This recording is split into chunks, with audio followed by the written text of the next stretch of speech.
예수님은 우리를 하나님의 자녀로 만드십니다.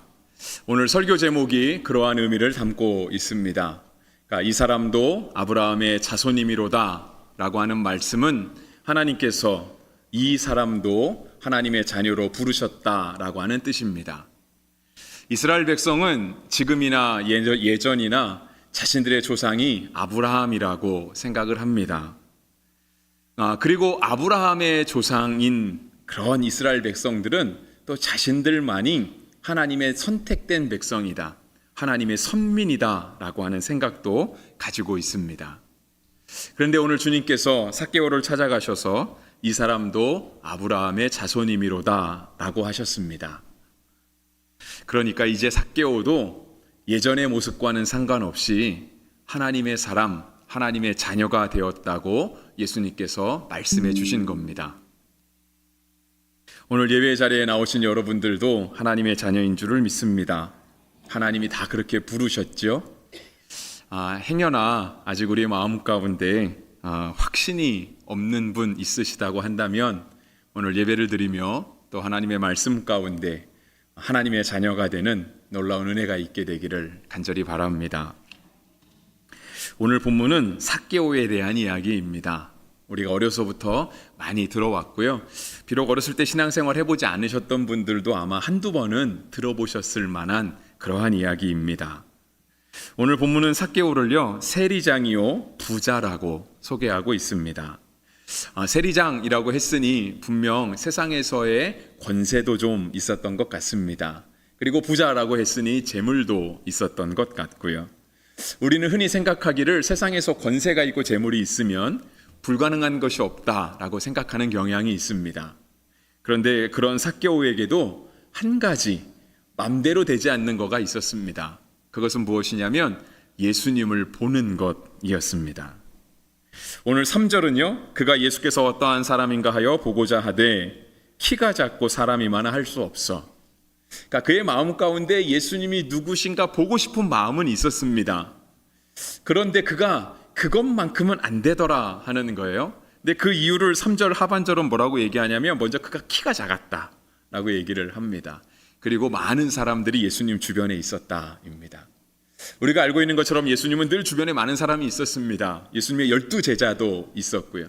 그러니까 한 사람을 12명의 사람들이 따라다니는 거예요. 그러니까 한 사람을 12명이 둘러싸면 쉽게 그 사람에게 가기가 어렵겠죠. 근데 누가복음에는 예수님을 따라다니는 사람이 정말 많이 나옵니다. 그러니까 항상 무리라고 지칭되는 그러한 수많은 사람들이 예수님을 따라다니거든요. 그러니까 그 예수님을 보려면 그 많은 수많은 무리들을 다 헤치고 가야 되는 거예요. 근데 그가 키가 작아요.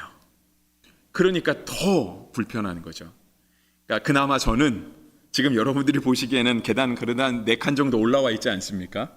그러니까 그나마 좀 보기가 편한데 예수님은 키가 얼마나 크셨을까요? 우리가 생각하는 것처럼 막 키가 한 180 넘는 그런 굉장히 잘생긴 훈남이셨을까요? 그러면 조금 보기가 쉬웠을지도 모르지만 설령 예수님도 그냥 일반 보통 사람의 키였다라고 하면 그냥 그 무리 가운데 섞여서 잘 구분이 안 되겠죠. 그러니까 이 삭개오가 예수님께 가기 위해서는요, 정말 장애물들을 넘어야 했던 거예요. 첫 번째, 수많은 무리들. 그러니까 외부적인 장애물이라고 할 수 있겠죠. 예수님께 가까이 가고 싶지만 실제로는 외부의 장애물이 너무 커서 가까이 갈 수가 없는 거예요. 두 번째는 그의 신체적인 특징, 키가 작다는 것. 그러니까 내부적인 그런 요인들도 삭개오에게는 있었습니다. 그런데 우리도 한번 생각해 보면 좋겠습니다. 우리는 이제 키가 크고 작은 거는 크게 문제가 되지 않습니다. 왜냐하면 아까도 말씀드린 것처럼 대부분 이렇게 목사들 위에 올라와 있고요. 요즘은 또 유튜브를 통해서, 그러니까 인터넷을 통해서 수없이 많은 설교들을 들을 수 있기 때문에 우리가 가진 신체적 약점들은 크게 문제가 되지 않습니다. 근데 만약에 우리가 예수님이 어딘가 계시다라고 할 때, 근데 예수님이 우리가 언제든지 찾아가면 언제든지 나를 만나 주실 수 있는 그러한 예수님으로 계신 게 아니라 예수님 주변에 정말 늘 사람이 있는 거예요. 정말 어디라고 표현하면 제일 좋을지 모르겠지만 막 부산역 한가운데, 구포시장 한가운데, 그래서 진짜 거기 가려면 좁은 골목에 사람들이 너무 많이 모여서 예수님을 보고 싶은 마음은 굴뚝 같지만 실제로 가기까지 막 너무 힘이 들어야 되는 그러한 수고로움이 있다라고 한다면 우리가 과연 예수님을 보러 갈까? 왜냐하면 우리 시대는 핸드폰이 익숙하고 인터넷이 익숙한 시대잖아요. 그러니까 그런 것들을 통해서 충분히 다른 곳에서도 간접적으로 만날 수 있다 생각을 하니까 정말 그 정도의 수고를 내가 감내하고 거기를 굳이 가야 할까 하는 생각이 드실 수 있습니다. 오늘 혹시 차 가지고 오신 분들 중에 주차하기가 조금 어려우셨던 분들이 있으시죠, 그죠? 어린이 교통공원에 오늘 공사가 있어서 벌써 공사 시작한 지 꽤 됐는데 아직 안 끝났거든요. 그래서 이제 연락을 해 왔더라고요. 주일에 차 세우기 어렵다고, 교인들이 알고 오시면 좋겠다고 그렇게 얘기를 하더라고요. 그래서 제가 아까 이제 예배 들어오기 전에 우리 사무실에서 CCTV로 주차장 상황이 어떤가 봤더니 막 차가 진짜 이렇게 2중 3중으로 막 들어와서 꽉 차 있더라고요. 우리가 이거보다 더 큰 수고를 해야 된다라고 한다면 그럼에도 불구하고 예수님이 누구신가 보고자 하는 그 마음을 여전히 유지한 채 주님을 보러 갈 수 있을까라고 하는 겁니다. 삭개오는요, 예수님을 보기 위해서 정말 열심을 다했습니다. 그래서 4절에 보시면 앞으로 달려가서 보기 위하여 돌 무화과 나무에 올라가니 이는 예수께서 그리로 지나가시게 되밀어라 했습니다. 그러니까 삭개오는요, 자기에게 있는 어떤 약점이 있다는 걸, 장애물이 있다는 걸 알았잖아요. 그러니까 예수님이 오신다는 소식을 듣고 예수님이 딱 저기를 지나가시겠구나, 딱 봤더니 돌무화과 나무가 있는 거예요. 우리 옛날 보던 개역 한글 성경에는 뽕나무라고 되어 있습니다. 그래서 거기에 올라가서 미리 자리 잡고 있는 거예요. 예수님이 이리 지나가시기만 하면 내가 예수님을 가장 잘 볼 수 있을 것이다 라고 하는 정말 좋은 자리를 그가 선점해서 기다리고 있었던 겁니다. 우리 이러한 상황 가운데 본문 1절을 보겠습니다. 본문 1절은 이렇게 얘기하시죠. 예수께서 여리고로 들어가 지나가시더라. 지금 예수님은 예루살렘을 향해 가고 계십니다. 이제 19장이 채 끝나기 전에 예수님께서 마지막 예루살렘에 입성하시는 장면이 나오는데요. 그 가시는 여정 중에 여리고가 있었던 것 같습니다. 그래서 예수님이 지금 여리고를 지나가시는 거예요. 근데 이 부분을 새한글 성경은 이렇게 번역을 했습니다. 예수님이 여리고로 들어가셔서 그곳을 가로질러 가고 계셨다. 그러니까 새한글 성경의 느낌은 뭐냐면 예수님이 지금 예루살렘을 향해 가셔야 되는데 마치 시간에 쫓기시는 것처럼 어떻게 하면 여리고라고 하는 동네를 최단 거리로 최단 시간에 빠져나가실 수 있으실까라고 하는 그런 느낌이 조금은 듭니다. 그러니까 그곳을 가로질러 가고 계셨다라고 했으니까 여리고 시내를 빨리 통과해서 예루살렘으로 갈 수 있는 길을 예수님이 잡으신 거죠. 근데 그렇게 가시다가 돌무화과 나무에 있는 삭개오를 만나신 겁니다. 그리고 예수님께서는 그렇게 바쁜 걸음을 잠깐 멈추시고 삭개오에게 말씀하십니다. 오늘 내 집에 유하여야 하겠다. 뭐뭐 해야 하겠다 라고 하는 것은 예수님의 계획이기도 하지만 예수님의 당연히 해야 될 의무를 나타내기도 합니다. 당신은 뭐뭐 해야 합니다 라고 하면 우리는 그걸 꼭 해야 되잖아요, 그죠? 직장에선 일해야 합니다. 학교에선 공부해야 합니다. 공부 안 하면 잘못한 것이고 직장에서 일 안 하면 잘못된 거예요. 근데 예수님께서 삭개오를 만나서 하시는 말씀이 그거예요. 내가 오늘 너의 집에 유하여야 하겠다. 이것이 내가 해야 될 책임과 의무이다 라고 예수님께서 말씀하시는 거예요. 예수님께서 정말 예수님이 누구신가 하여 보고자 하는 사람, 그에게 외부적인 장애물도 있고 내부적인 장애물도 있지만 그럼에도 불구하고 예수님이 가실 만한 곳을 먼저 찾아가서 뽕나무에 올라가는 그러한 열정을 가진 삭개오를 만나시는 것은 예수님의 당연한 의무입니다. 그러니까 예수님은 그러한 자를 구원하기 위해서 이 땅에 오신 겁니다. 그래서 10절은 이렇게 얘기하죠. 인자가 온 것은 잃어버린 자를 찾아 구원하려 함이니라. 예수님이 이 땅에 오신 목적입니다. 오늘 예수님은 우리에게도 그렇게 말씀하십니다. 내가 오늘 너의 집에 가서 유하여야 하겠다.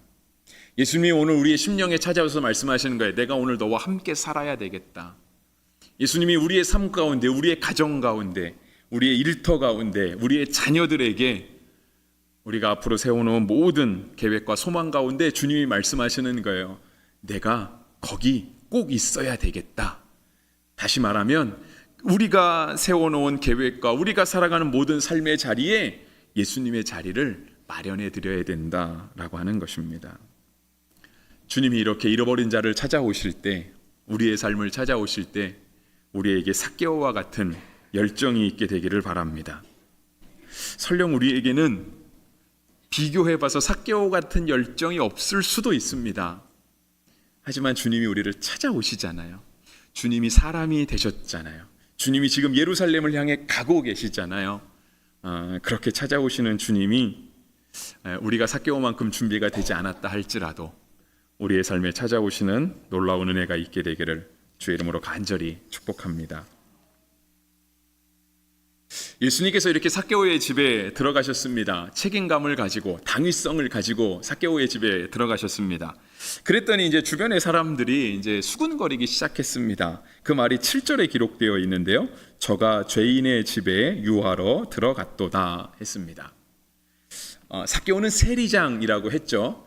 우리가 지난 누가복음 18장, 특별히 그 안에서 세리와 바리새인의 기도, 그에 대한 말씀을 살펴보면서요, 그 당시 세리는 뭘 하지 않아도 그냥 가장 나쁜 사람 중에 나쁜 사람이 세리였습니다.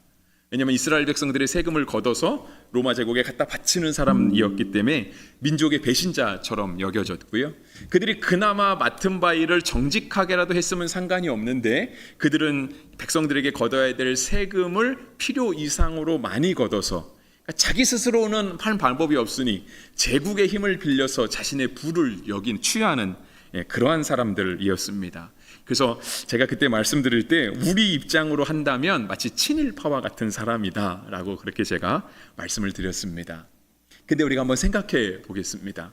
누가 만약에 그런 친일파 같은 사람과 함께 가서 어울리고 놀고 먹고 마시고 잠을 자고, 그럼 우리 생각에는 그렇게 하는 사람이 어떻게 보일까요? 똑같은 부류로 보이지 않겠습니까? 저 사람이 죄인인 걸 알면서, 저 사람이 얼마나 나쁜, 정말 얼마나 평에 좋지 않은 그러한 사람인 걸 알면서 굳이 저 사람의 집에 가서 꼭 잠을 주무셔야 하는가, 저와 함께 식사를 하셔야 되는가, 그 모습을 볼 때 우리는요, 그래 똑같은 사람이라 그러겠지, 결국은 예수님도 그냥 그렇게 똑같은 죄인의 부류로 여겨진 것이지 라고 하는 그런 수군거림이 있을 수 있다 하는 겁니다. 그런데 예수님께서는 그런 주변 사람들의 수군거림에 전혀 개의치 않으십니다. 그러니까 예수님은 사람이 되시는 그 순간부터, 예수님은 원래 하나님이시잖아요. 그는 근본 하나님의 본체시잖아요. 근데 그가 하나님과 동등됨을 취할 것으로 여기지 아니하시고 종의 형체를 가졌다, 빌립보서 2장에서 말씀하시는 거죠. 어저께 결혼식이 있었는데 결혼식 주제로 삼은 말씀이 바로 이 말씀이었습니다. 그러니까 예수님은 원래 하나님이셨는데요, 그가 사람이 되기로 마음을 잡수신 거예요. 그 순간부터 예수님은 죄인을 찾아가시기로 마음을 먹은 것이었습니다. 그리고 예수님은 이 땅에 오셔서 십자가에 달려 돌아가셨죠. 여러분, 예수님이 십자가에 달려 돌아가셨을 때 예수님에게 죄의 목이 있었습니다. 그러니까 죄명이 있었습니다. 그러니까 예수님이 십자가에 달려 돌아가실 때는요, 그가 죄가 없는 상태가 아니었다라고 하는 거예요. 근데 많은 사람들은요, 그렇게 생각을 해요. 우리도 죄인이면서 우리 스스로도 그냥 비교해도 별로 낫지 않은 그런 죄인임에도 불구하고 그냥 상대적으로 조금 더 그런 것들에 대해서 우리가 자꾸 뭐라고 하는 그러한 우리 어떤 선입관들, 나쁜 버릇들이 있다라고 하는 거예요. 근데 예수님은 사람들의 수군거림에도 불구하고 삭개오에게 가는 것을 주저하지 않으시거든요. 사람들이 설령 저가 죄인의 집에 유하러 들어갔다라고 판단한다 할지라도 예수님이 아이고 잘못 들어갔네, 다시 나와야지 라고 하면서 길을 돌이키지 않으신다라고 하는, 예수님은 그러기 위해서 이 땅에 오셨고요. 그래서 예수님은 우리의 구주가 되시는 겁니다. 그래서 예수님의 이러한 모습을 볼 때 실은 우리도 우리 자신을 한번 돌아봐야 됩니다. 왜냐하면 우리는 우리가 정해놓은 선이 있거든요. 딱 선이 있어요. 그래서 이 선에서 조금 못 미치는 것 같으면은요, 자꾸 우리보다 그 사람을 밑에 두려고 하는 경향이 있습니다. 세상 사람들도 이런 차별은 하지 않거든요. 세상 사람들도요, 사람이 인류가 평등하다, 남녀가 평등하다는 것을 잘 알고 있어요. 그래서 세상 사람들조차 그런 이상한 차별은 하지 않는데 행여나 우리 마음 가운데 그런 게 있다라고 하는 거예요. 교회 안에서 저 사람을 볼 때 저 사람은 그래도 나보다 아직 한 단계 미치지, 이렇게 여기는 사람들이 있어요. 그래서 자꾸 줄 세우려고 하고 자꾸 그 사람 위에 군림하려고 하고 그런 모습들이 우리 가운데 있다라고 하는 겁니다. 그래서 우리는 예수님을 믿음에도 불구하고요, 우리 스스로 사회적 약자가 되는 것을 굉장히 꺼려합니다. 예수님은 사회적 약자를 찾아가셨잖아요. 우리가 지난주 설교 말씀 보았죠. 여리고에 사는 거지 맹인, 누가 마가복음에는 그의 이름을 바디메오라고 밝혔다 그랬잖아요. 맹인이니까 그가 얼마나 많은 사람의 도움을 필요로 했겠어요. 그가 걸어 다닐 때 얼마나 많은 곳에 부딪히고 정상적으로 살아가는 삶을 그가 얼마나 불편하게 했겠어요. 근데 그가 거지였다고 얘기하고 있거든요. 냄새는 안 났겠습니까? 근데 예수님이 그 거지 맹인 바디메오를 찾아가세요. 그에게도 구원을 선포하세요. 근데 우리는 그러한 예수님을 믿는다고 하면서도 우리 스스로 사회적 약자가 되는 것에 대해서 굉장히 수치스러워해요. 마치 인생을 실패한 것처럼, 나는 내 인생은 불행한 것처럼 그렇게 여기는 경우가 너무 많다고 하는 거예요. 근데 꼭 그런 것만 있는 것이 아니고요, 반대도 있습니다. 반대도. 우리가 정해놓은 선이 있어요. 우리가 정해놓은 선에서 그 이상이 된 것 같으면요, 우리는 덮어놓고 그 사람을 좋은 사람이라고 여깁니다. 예전에 김동호 목사님이 자주 하시던 말씀이 있어요. 부자에 대해서 얘기하시면서 우리는 흔히 부자를 잘 사는 사람이라고 표현을 한다는 거예요. 근데 김동호 목사님 하신 얘기가 그거예요. 부자가 왜 잘 사는 사람이냐? 진짜 잘 사는 사람이 잘 사는 사람이지 돈이 많다고 해서 그가 인생을 잘 사는 사람은 아니다라고 하는 거죠.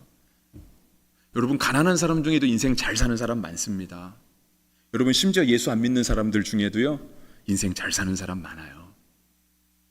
여러분, 우리는 서울대 나오면 다 똑똑하다 생각하잖아요. 아, 저 사람 서울대 나왔대. 그러면 벌써 그 사람은 덮어놓고 좋은 사람이에요. 근데 여러분, 서울대 나와서 나쁜 사람 얼마나 많아요. 도리어 공부 못한 사람보다 공부 잘하는 사람이 더 지혜롭고 교활하게 자신의 유익을 챙기잖아요. 여러분, 전화벨 울려 괜찮습니다. 안 쳐다보셔도 돼요. 여러분, 내 전화도 울릴 수 있어요. 근데 내 전화가 오늘 안 울렸다고 나는 전화벨을 안 울리는 사람이라고 그렇게 여기시면 안 돼요.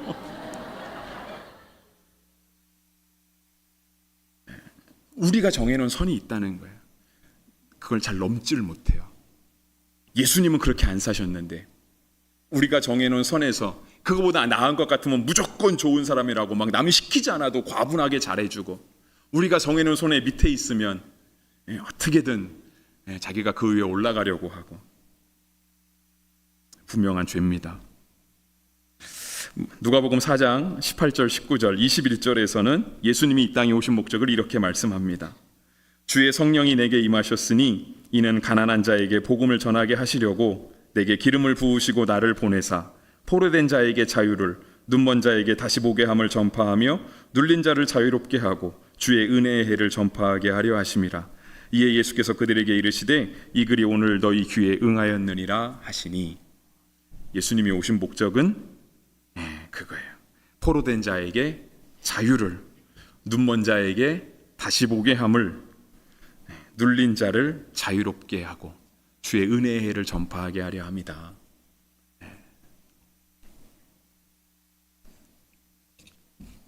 예수님께서 이렇게 삭개오의 집에 들어가셨을 때 사람들은 비록 수군수군 거리면서 예수님을 죄인의 한 사람으로 취급했지만, 그렇게 하고 있을 때 이제 삭개오의 입장에서 보면 삭개오는 자신의 삶에 예수님이 찾아오시는 거잖아요. 나 같은 사람의 집에 주님께서 오신다.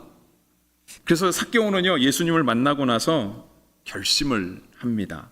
그게 결심이 8절에 적혀 있는데요. 삭개오가 서서 주께 여짜오되 주여 보시옵소서, 내 소유의 절반을 가난한 자들에게 주겠사오며 만일 누구의 것을 속여 빼앗은 일이 있으면 네 갑절이나 갚겠나이다 했습니다. 그래서 삭개오가 마지막에 네 갑절이나 갚겠습니다 라고 하는 이 표현은요, 당시 율법에 기록된 배상법이었습니다. 그러니까 우리가 이제 구약 성경 앞에 율법서라고 불리는 책들에 보면 남에게 어떤 손해를 입혔을 때, 도둑질을 했을 때, 뜻하지 않게 남의 것을 더 취하게 되었을 때 배상해주는 배상법이 있습니다. 상황에 따라서 율법이 조금 다르기는 한데요. 4배나 갚겠다라고 하는 이 말씀은 출애굽기 22장 1절에 나오는 말씀을 아마 적용한 것 같습니다. 사람이 소나 양을 도둑질하여 잡거나 팔면 그는 소 한 마리에 소 5마리로 갚고 양 4마리에 양 4마리로 갚을지니라. 양 한 마리에 양 4마리로 갚을지니라 했습니다. 소는 5마리인데 양은 4마리예요. 왜 차이가 있는지는 잘은 모르겠습니다. 그런데 다윗도 밧세바를 범하게 되었을 때 나단 선지자가 와서 다윗을 책망하는 내용 중에 하나가요, 하나의 비유를 들잖아요. 비유를 들면서 얘기하는데 나단 선지자 같은 예는 그거였거든요. 어떤 한 사람에게 딸같이 귀하게 여겨지는 양이 한 마리 있었다는 거예요. 그러면서 그 사람은 이 양을 정말 딸같이 가족처럼 기르면서 같이 먹고 같이 자고, 근데 그 옆에는 양 아주 많이 기르는 부자가 있었다는 거예요. 근데 어느 날 이 부잣집에 손님이 밤에 찾아옵니다. 그러면서 손님을 대접해야 되는데 자기 양을 잡지 않고요, 이 사람에게 딸같이 여겨지는 그 양 한 마리를 대신 잡아서 그 자기 손님을 대접했다라는 거예요. 다윗이 밧세바를 취한 사건이 마치 이와 같다라고 얘기하면서 사무엘하 12장 6절은 이같이 얘기해요. 그가 불쌍히 여기지 아니하고 이런 일을 행하였으니 그 양 새끼를 4배나 갚아주어야 하리라 한지라. 율법을 적용한 거죠. 다윗도 잘못했을 때 그 당시 율법을 따라서 배상해야만 하는 그러한 위치에 있었던 겁니다. 그리고 지금 삭개오도 그 말을 하고 있는 거예요.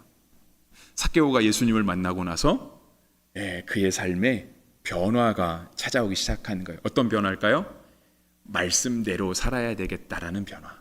하나님의 말씀을 내 삶에서 지켜야 되겠구나 라고 하는 변화가 예수님을 만난 사람에게 일어나기 시작한 겁니다. 그런데 여러분, 한편으로는 좀 걱정이 되죠, 그죠? 왜냐하면 삭개오가 자신의 재산을 절반을 가난한 자들에게 주겠다는 거예요. 그리고 내가 속여 빼앗은 것이 있으면 네 갑절로 갚겠다라고 하는 거예요. 우리가 한편으로 읽으면서 와, 삭개오는 어떻게 하려고 그러나, 그 재산을 절반이나 다 떼주고 남은 거 4배씩 갚아주면 삭개오는 먹고 살 길이 있나? 이런 걱정이 우리 가운데 들지도 모르겠습니다. 하지만 여러분, 예수님 만난 사람에게 변화는 당연한 겁니다. 예수님이 삭개오가 이렇게 변화될 줄 알고 구원하신 것은 아니에요. 그러니까 예수님이 내가 이제 삭개오를 만나면 삭개오가 이런 변화를 일으킬 거야, 그거를 전제 조건 삼아서 예수님이 삭개오를 만나신 게 아니지만, 예수님을 만난 사람에게는 이러한 구체적이고 실질적인 변화는 일어나야 한다 하는 것입니다. 오늘 우리가 예수님을 만났음에도 불구하고 변화되지 않는 것은요, 우리를 찾아오시는 그 예수님을 우리가 무시하는 거예요. 우리가 그분을 모독하는 겁니다. 여러분, 삭개오가 자신의 재산의 절반을 팔고 속여 빼앗은 것이 있으면 4배나 갚겠다고 할 때 그것이 율법을 그가 살아내겠다고 하는 결단이었잖아요. 행여나 삭개오의 마음에 좀 어려운 부담이 있었을까요? 와, 이제 큰일 났네. 나 예수 믿기 시작했는데 예수 믿으면 성경대로 살아야 된다 그러던데, 야, 성경대로 살자니 이거 큰일 났다. 삭개오에게 그런 부담이 있었을까요? 저는 없었을 거라 생각합니다. 왜냐하면 8절도 삭개오가 스스로 자원함으로 이야기하는 거잖아요. 여러분, 삭개오가 솔직히 본문에서 그가 어떠한 혈통을 가졌는지는 이야기하고 있지 않아요. 하지만 삭개오가 그래도 이방인은 아닐 거라고 생각을 하는 거죠. 그러니까 삭개오는요, 정말 태어날 때부터 이스라엘 백성이었어요. 태어날 때부터 우리 집안도 아브라함의 자손이었던 거예요. 근데 그는 자기가 하고 있는 일 때문에 한 번도 아브라함의 자손이라고 여겨보지를 못한 거예요. 내가 아브라함처럼 자손처럼 살려고 하면, 말씀 지키려고 하면 사람들이 와서 그렇게 얘기하지 않았을까요? 저 나쁜 놈인데, 저거 제국에다가 가서 세금이나 바치는 민족의 배신자 같은 놈인데 그래도 말씀 지킨다고. 아니, 말씀을 지킬 거면 죄나 짓지 말든가. 저거 다 연극이고 어떻게든 그냥 아브라함의 자손이 되려고 지금 하는 거라고. 그러한 상처와 그런 아픔이 그에게 있지 않았을까요? 그런데 사람들은 삭개오를 죄인이라고, 저가 죄인의 집에 유하러 들어갔다다 할 정도로 사람들은 삭개오를 같은 민족이라고 여겨주지 않았어요. 아브라함의 자손이라고 여겨주지 않았어요. 그냥 죄인이라고 취급했어요. 근데 그 죄인을 예수님이 찾아가시는 거예요. 그리고 그가 예수님을 만나고 예수님이 그에게 선포하시는 거예요. 이제 너도 아브라함의 자손이다. 이 사람도 아브라함의 자손이미로다. 그의 상처가 씻어지는 거죠. 그의 과거의 아픔이 다 씻어지는 거예요. 그가 오늘 하나님의 말씀대로 율법대로 지키며 살아가는 것은 그의 기쁨이고요, 그의 감격인 겁니다. 여러분, 하나님의 말씀대로 살아가는 것은 우리에게 결코 과제가 아닙니다. 숙제가 아니고요, 예수 믿는 사람만이 할 수 있는 기쁨이자 감사함이고 또 우리의 자원함입니다. 설교 마무리하겠습니다. 아브라함의 자손이라고 하는 말은요, 하나님께서 택하신 이스라엘 백성에게만 쓰인 말이었습니다. 그러니까 우리 민족에게는 그런 거 있잖아요. 단군의 자손, 배달의 민족. 우리 한민족을 향해서만 쓰는 아주 고유한 표현이지 않습니까? 그러니까 아브라함의 자손이다라고 하는 것은요, 그냥 이스라엘 자손이다라고 하는 것에 대한 고유 명사처럼 쓰이던 말이었습니다. 삭개오도 아브라함의 자손인데요, 실은 그는 아브라함의 자손으로 여김받기가 너무 어려웠습니다. 그에게는 장애물이 있었다 그랬죠, 그죠? 예수님께 가고 싶은데 사람이 너무 많은 거예요. 외부적인 요인이 있는 거예요. 내부적으로도 그의 신체적인 특징이 있는 거예요. 키가 작다는 거. 가면 뭐해, 어차피 나 키 작아서 보이지도 않는데 뭘. 그런 마음이 있던 거죠. 그런데 삭개오가 그 모든 장애물을 다 뛰어넘습니다. 이유는 단 하나, 3절의 기록처럼 그가 예수께서 어떠한 사람인가 보고자 하여, 그 예수님을 보고 싶은 마음에 그 모든 장애물을 뛰어넘고 예수님께 나아갑니다. 그래서 여러분, 우리도 한번 돌아봐야 합니다. 우리 다 예수 믿는 사람이잖아요. 우리 다 성도잖아요. 근데 우리가 이 땅을 성도로 살아갈 때 행여나 사람들이 우리를 어떻게 볼까? 행여나 예수 믿는 우리를 사람들이 예수 믿는다고 뭐라고 하지 않을까? 요즘 젊은 사람들 사이에서는 그런 말들을 한다 그러더라고요. 우리 보통 어렸을 때는 엄마 아빠 따라서 교회 다니는 사람들 많잖아요. 근데 이제 머리가 크면 교회 잘 안 나오는 청년들도 많죠. 아이들도 많고. 근데 이제 그런 사람들도 많은 반면 여전히 커서도 교회에서 신앙생활하며 믿음으로 살아가는 우리 젊은이들이 있거든요. 근데 그런 사람은 소수죠, 소수. 그러니까 대부분 어렸을 때 다니다가 교회를 떠난 다수의 사람들이 지금도 믿음을 지키고 살아가는 우리 젊은이들을 보고 하는 얘기가 그거래요. 너 아직도 교회 다니냐? 요즘 대세는 교회 안 다니라는 거죠. 그거 어렸을 때 옛날에 엄마 아빠 따라서 다니던 게 교회지, 커서는 안 다니는 거야. 그런 생각한다는 거예요. 근데 우리도 실은 세상 사람들이 우리를 어떻게 보느냐라고 하는, 우리를 어떻게 여겨주냐 하는 그러한 판단들을 가지고 우리가 성도로 살아가는 삶을 포기할 때가 있지 않은가 하는 겁니다. 사람들이 날 이상하게 보면 어떡하지?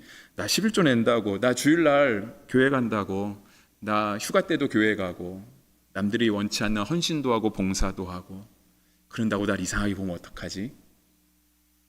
삭개오는 그에게 다가왔던 모든 그에 대한 판단들, 세상 사람들의 그러한 눈총에도 불구하고 예수님께 나아가기를 포기하지 않았습니다. 외부적인 요인도 그는 너무 건너뛰었죠. 사람들이 너무 많다는 거예요. 이거 어떻게 가지? 외부적인 장애물도 그에게는 아무런 문제가 되지 않았고요. 그의 내부에 있는 그의 신체적인 특징들도 예수님께 가는데 아무런 장애물이 되지 않았다 하는 겁니다. 오늘 우리에게 삭개오와 같은 마음이 있는지 한번 돌아보게 되시기를 바랍니다. 그리고 정말 우리가 삭개오와 같이 될 때 주님께서 우리를 찾아오시는 거예요. 찾아오셔서 우리에게도 말씀하십니다. 오늘 구원이 이 집에 이르렀으니 이 사람도 아브라함의 자손이미로다. 기도하겠습니다.